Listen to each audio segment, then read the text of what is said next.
Hey everyone, this is Brendan, or Battle Jacket as the channel's called. Just a really quick update with 30.5. Just wanted to really say thank you. Thanks for the patience, the messages, the comments. It's been really, really good and really kept this project a passion project, which it hopefully will always be. I know the schedule's been a bit hit and miss lately, and it fluctuates with my real life full-time work and family and things like that.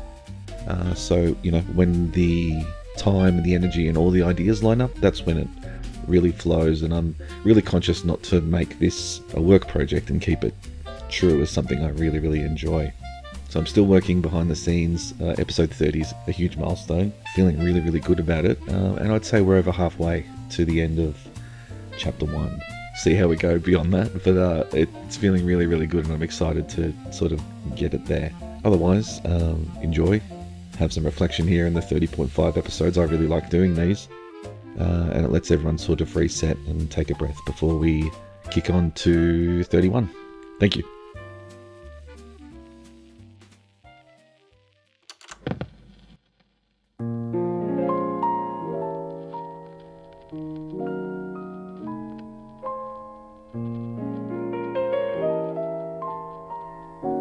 Welcome back to the Deep Dive, and welcome back again to the ongoing story pulled from After the Gold Rush, a Wasteland journal.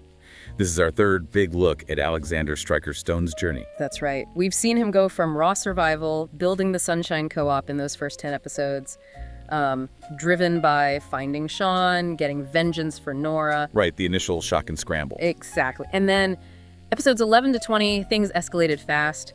Super mutants, the shock that synths look human, the Brotherhood arrives, and then Kellogg, the bombshell that Sean is alive in the Institute. Yeah, the mission flipped entirely. From search and recovery, maybe vengeance, to a full-blown rescue operation against an enemy he barely understands. Precisely. Vengeance became secondary to retrieval. So here we are. This deep dive, we're tackling episodes 21 through 30. And our mission here is really to track Stone's massive shift in gears. He stops just reacting and starts engineering away into the Institute. He's building the necessary alliances, getting the specific tech. But the cost is piling up, right? Mentally, ethically, physically even. Oh, absolutely. You could say he stopped trading in caps and started trading in.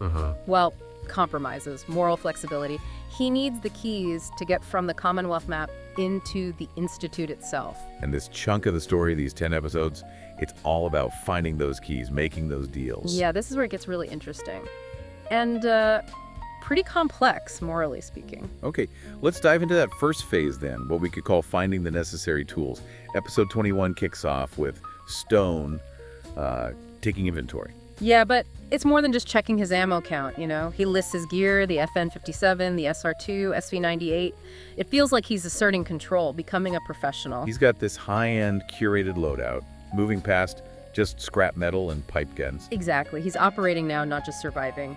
But the Wasteland doesn't really care about his preparations. Reality starts pushing back almost immediately. The glitches. Right. The chaos is already bleeding through the cracks in his plan. And that chaos kind of forces his hand, makes him seek structure, even if it's weirdly bureaucratic, which leads him to Vault 81. Yeah, where he has to trade 3 valuable fusion cores just to get through the door. He's looking for answers, maybe some old world stability. But instead finds more Wasteland reality, and then Curie. And Curie is huge, not just another companion. She's a Miss Nanny robot, sure, but she's a scientist. Centuries old, French accent, has the cure for that kid, Austin, and desperately wants to see the world. She's not a fighter, she's an intellectual asset. A bridge, maybe, to understanding Institute-level science. That's a good way to put it. Right. Episode 23. He's trying to shore up his network, Grey Garden, Sunshine Co-op, talking to Preston about the Minutemen basically being done. Trying to establish some kind of order. But then he sees that Raider in a power armor suit just collapse inward, like it was crushed by air. The world itself feels like it's starting to break down. It suggests whatever's causing these glitches, maybe the Institute, maybe something else, it's getting closer, stronger. That sense of pressure, maybe fear, it pushes him towards the ultimate hostile environment. The glowing sea. Oh man. Episode 24, he preps hard for that, gets himself T-60 armor. Curie helps get Heather a hazmat suit. Yeah. The calm before the storm. And the storm hits hard. The description is just visceral.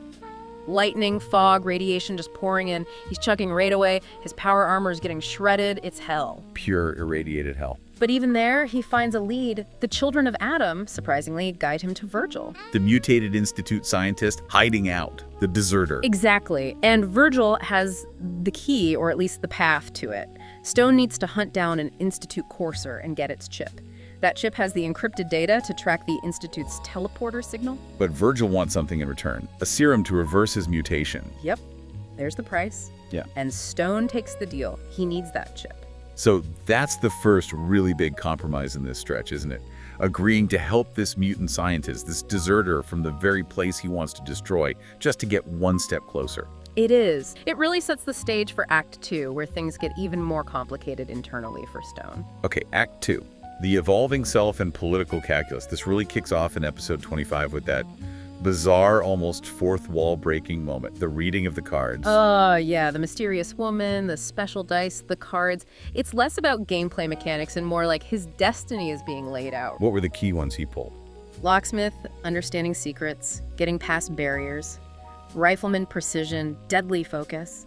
And, crucially, local leader. That one acknowledges he's not just a lone wolf anymore. He's building things, leading people. Building communities, not just scavenging. But what about that last card? The faded one. Well, Image of a face or a mask. No name. that's the unsettling part, isn't it? If the others define who he is, what's the ninth one? Something hidden, something yet to come. It suggests his path isn't entirely standard Wasteland procedure. Something unique to him. Maybe something he hasn't even realized about himself yet. Could be. And whatever it is, he needs it, because right after this, he pushes himself into some really dark territory. Episode 26, the fight with the gunners near Ten Pines. That's chilling. It's more than a fight. It's his internal reaction. He says, I could feel it. I reveled in it. That's a direct echo of what Ellen warned him about way back, losing his humanity. He didn't just win. He enjoyed the destruction. He crossed a line there. He absolutely did. He's seeing that the violence required to save Sean is changing him maybe into something colder, more efficient, but monstrous. And it's affecting his team too.